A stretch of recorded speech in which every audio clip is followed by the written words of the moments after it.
So who's Drolma? Who's Drolma LIZCANO? I don't know, really. To be honest with you, I don't know. We have several occasions to chat, but I definitely know that Drolma is an executive woman, an entrepreneur, and that she's very keen on having and distributing and manufacturing quality products. By the way, I'll be having a question for you. Do you serve gentlemen? Do you have a products for male? Because I'll be interested in. And you say yes. Beautiful products. If you want to get in touch with those products, you type alqvimia.com. Alqvimia being maybe Isabel will be giving you the online address so that you get in, you have a feeling of the beauty of those products. I say the beauty because Alqvimia is down to serving beauty, basically cosmetics, natural oils, and so on. Beautiful products. And they've been distributing in the previous life prior to the COVID-19 crisis, retailing products, and now they're selling more and more online. And they employ 50 people. They're based in Spain, in Catalonia, nearby Girona. Vincent could tell you the name of the place because he's been there plenty of times. And Drolma has been adopting Holacracy less than 2 years ago. And now it's down to Vincent to ask you the first question. And I wish you a beautiful session together. Thank you again, Drolma, for being with us. Thank you, Baston. Thank you for the introduction. Please. So, if I'm not mistaken, Baston, we have 20 minutes for this first interview sequence. Would you agree to be our timekeeper? Definitely, I'll be your timekeeper. Okay, thank you. My first question for you, Drolma, is could you explain us what is the meaning of the name of your company, Alqvimia? That's a very good question, Vincent. And thank you everybody for being here and for wanting to listen to me as well. So Alqvimia is very special. Alqvimia comes from the word alchemy, which is an ancient art of transformation. Basically, they were actually the first doctors back a long time ago, and it's a medicine actually, what alchemy does, and they say, right, that alchemists used to be able to transform any substance into gold, and that's why we adopted this name, because we feel that, you know, transformation is the key of life, and our purpose in Holacracy and within our company is to foment a personal and social transformation. So the word transformation for us is the key to everything. And you adopted Holacracy 2 years ago, more or less, which is a social technology that we could compare to Alqvimia, which aims to transform what is an obstacle into gold, the tensions. But could you tell us what is the why you decided this transformation, this journey? What is the reason that gave you the will to make this move 2 years ago? Actually, Alqvimia has always been a sort of different type of company. We've always been very ethically focused, and we've always liked to do things differently. And then, so about 2.5 years ago, I think it was October or something, we had a funny moment where, so the founder of the company is Drolma LIZCANO, who is also my father. I'm the second generation. So basically we got together, we sat down, and he started explaining to me about this book that he had been reading, and how he felt that, you know, this company should use this type of system. And it was Frédéric Laloux's Reinventing Organizations book. And it was such a funny moment, because at the same time I had been reading the Holacracy book by Brian Robertson, which I had bought, like, I don't know, maybe like a few months before, and it was on my shelf. And at that moment I decided to read it, and it was like a very magical moment, because he had been reading about teal organizations, which is Holacracy, and I'd been reading Holacracy at the same time. And when we clicked together and we had that conversation, it became so clear that this is the way that we had to go. because I think my style of leadership and his style of leadership doesn't really fit properly in a pyramid type organization.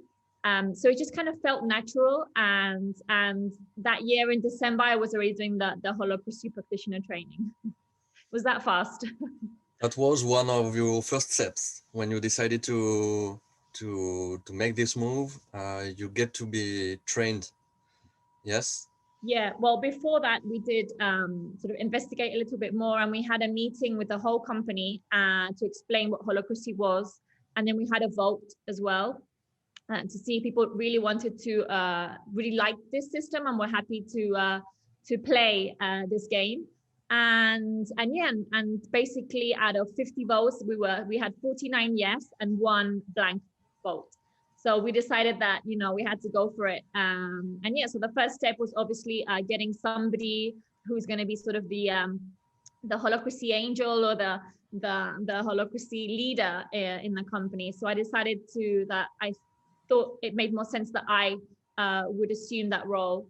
So that's why I did my practitioner's training. And then we got together with Vincent, and we looked at how we could start training the team, because we had the handicap also that not everybody here speaks English and has sort of a high level of English to be able to do the whole training. So then that's why we looked at HappyWorks and Vincent to help us to train the team and to create sort of a base of people who are more trained than others, and sort of then cascade into other groups. So yeah, that was great. And then a year after we started implementing it, and I also did the coach training. So yeah, and here we are now. Yes, here you are now. Can you describe us the here where you are? What does it look like 2 years after this decision? So it's been an interesting 2 years, right? Because I mean, what they say is that you take between 3 and 5 years to really sort of transform the Holacracy culture into your organization's culture, right? And to really adopt it. So my idea initially was to sort of go full ahead and, you know, take all the tools that I had learned and just sort of, you know, just let them all out and work on a very strict Holacracy system at the beginning, because obviously it's a shock to the system. And I think if you have to shock the system, just, you know, go for it. So obviously that has had difficult moments and easier moments. And right now we're at that point where I feel like we need to really adapt Holacracy to our company. So instead of Holacracy adapting to our company, I think now we need to sort of try and find the sort of the mold and the fit of the organization to the system. And right now we're in that point. Also, it's been tough because in Spain, there isn't really that many companies who practice with Holacracy. I think every day more, thanks to HappyWorks and you know, other people who are interested and help organizations now in this process. But yeah, it's like it was a culture shock. You know, in Spain, it's a very patriarchy sort of culture, and when we started, we had people who were super on board and so happy with this system, and really sort of felt that it was part of them, which I think that's the key to Holacracy, feeling it inside. And then there were people who left, and that's fine, you know. I mean, it's not for everybody, and I always say that, you know, it's impossible to please everybody, and if that's your purpose in life, you will always be unhappy. So you have to find your place.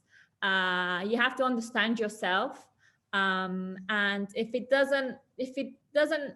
you don't have that feeling inside, and it's not for you, then, you know, there's plenty of other organizations that work in plenty of different ways.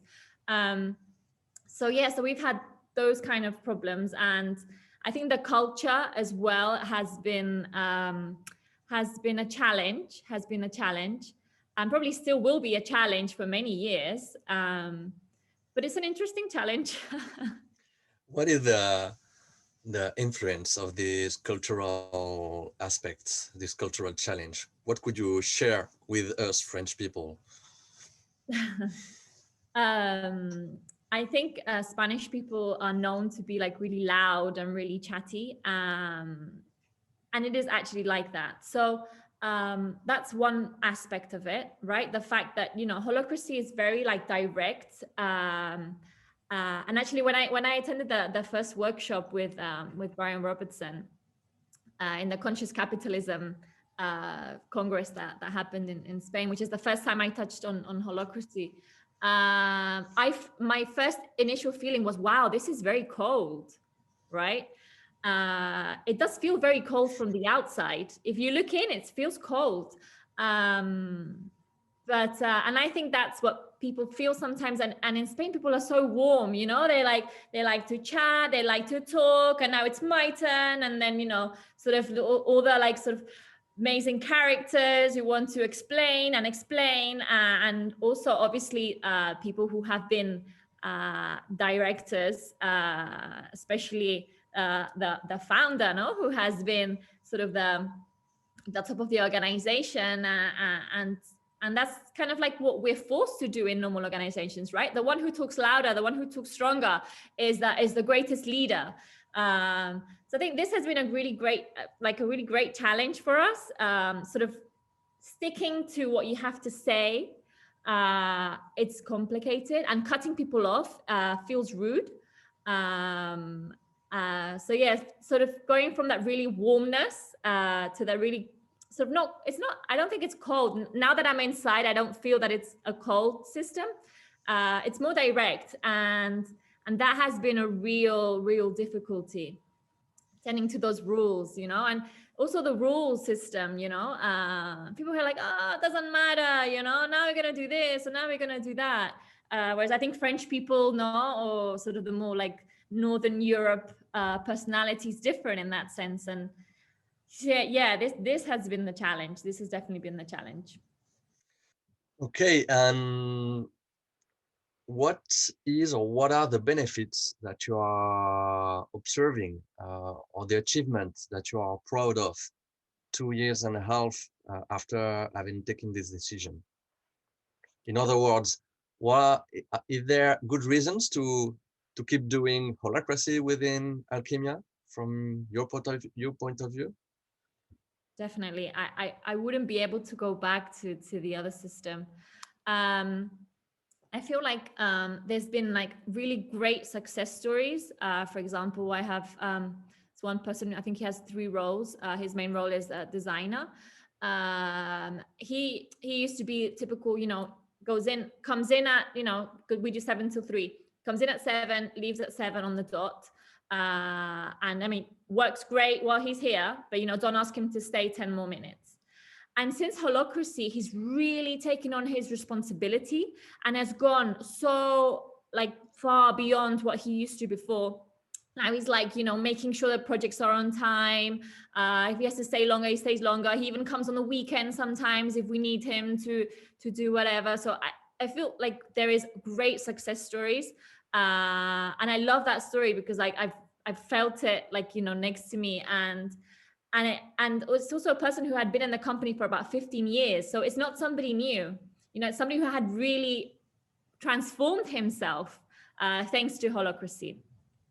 And I feel like we've gained so much as well in the way we sort of in our time, how we spend our time. So meetings are so much shorter. Before, when we used to plan a meeting, we used to plan it for the whole day, practically the whole day. And now meetings are 1 hour, maximum 1 hour and a half. And having a facilitator there is amazing. I think even in like sort of non-holacracy driven organizations should also have a facilitator in meetings, because it gives you that sort of objective point of view. And I think that's a great thing. And also the way the meetings are structured, right? Having all that information. Well, we use Glassfrog for organization. Having everything on Glassfrog, having total transparency about everybody's roles, that is such an improvement. Because before, I mean, you know, people had their job description somewhere and that changes. And now I don't know who I have to ask this or that. And I think also when onboarding, this is so much easier now, because I'm just like, look at Glassfrog, you can search with keywords. You know, if you have any questions, you can ask the Holacracy Fairies, which is our circle that gives support to the rest of the organizations in terms of Holacracy. So yes, I would say that. So time management, transparency, and onboarding has been greatly improved. If you had to make the decision again, would you make the same decision? Definitely. I mean, we've had obviously our ups and downs, and it's been a real challenge for me as the leader of Holacracy. But as I said before, I don't know how to do it any differently. And with the way we were doing things before, it was always like a search to do things differently.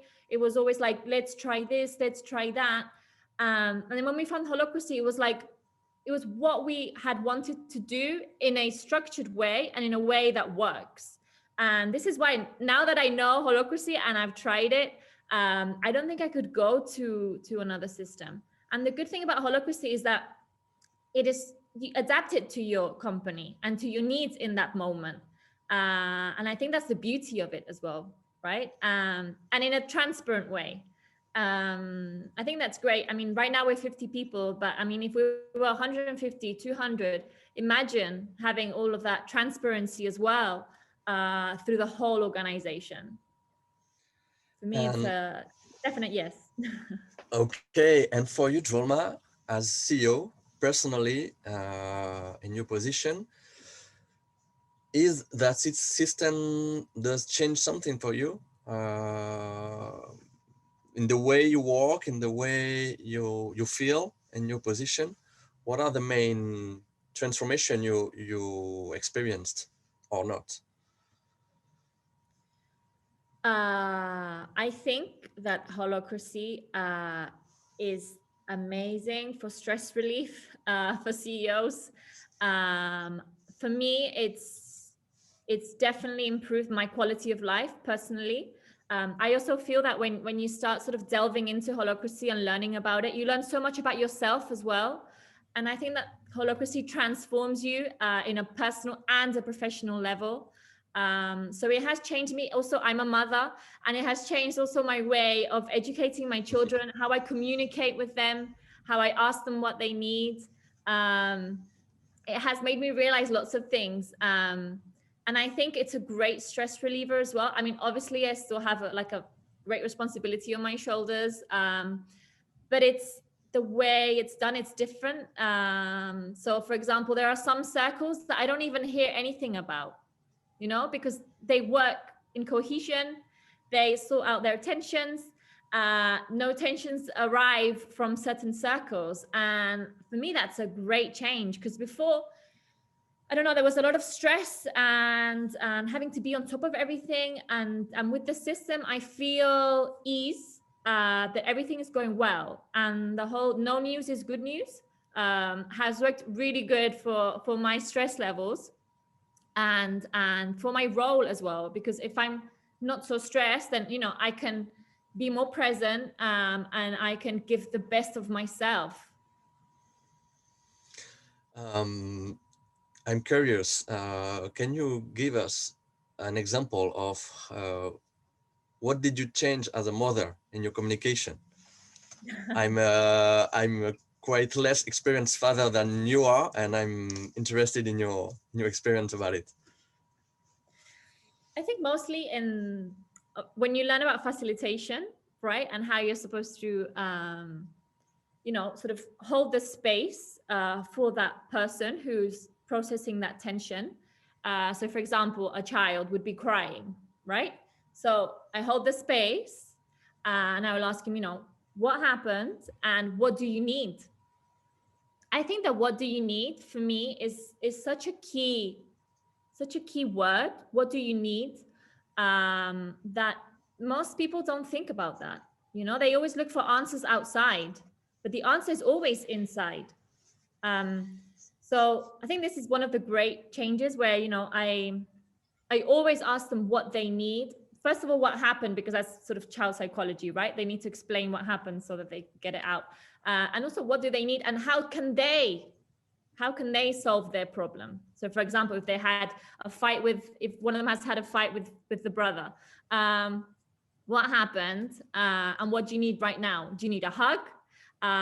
Do you need me to say something? Do you need to sort out your problem and talk to your brother? And it's the same in Holacracy. So we have this problem in marketing where this happens. So what do you need to solve your tension, right? So yeah, become a facilitator in the company and outside the company. Sounds great. My last question before we give opportunity to everybody to have a first conversation about it and to come back later with other questions for you. So my last question at this point is, we are in January. What is the main challenge or the main challenges about this transformation that you are facing for the next month, for the next year?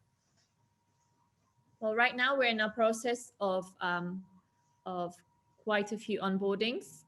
And I feel that one of the challenges that I find myself in now is that we have a very special company in the way we, our values, the product that we make, the way we work. So when I recruit people, I always have to see that there's that company fit, right? Which we're not, I don't know, we're not a plastics company, you know, we make beautiful products, and everything that we do has to sort of transmit that beauty and that passion for doing things with love. Okay, so all of these words have to resonate with the candidate, as well as seeing the professional fit. They have to be good professionals with good experience, or, you know, a good sort of base that we can work on together. And now I also have to check the Holacracy fit, right? Does this type of working environment works with the way you are and the way you're comfortable of working in? Right. So I have this added challenge now to when I find people, and I find that my recruitment processes now do take a little bit longer, and I do sort of give them homework before their second or third interview to make sure that they know what they're coming into, because it's not easy. And then I find that when I explain it the first time, it's like so much information. And yeah, this for me is the challenge right now, because I'm recruiting like two like important people in the company, and this is taking like maybe 4 months to actually, you know, do the whole process. And that's fine, because I'd rather recruit people who are going to stay with us for a long time than recruit somebody who's going to come here and be like, wow, this isn't what I thought it would be. So that's my biggest challenge right now, apart obviously from COVID, and everyone knows the situation. But apart from that, I think as a company, this is one of my personally, because I'm the person who manages hiring right now. Yeah, this is one of my biggest challenges right now. Thank you, Drolma.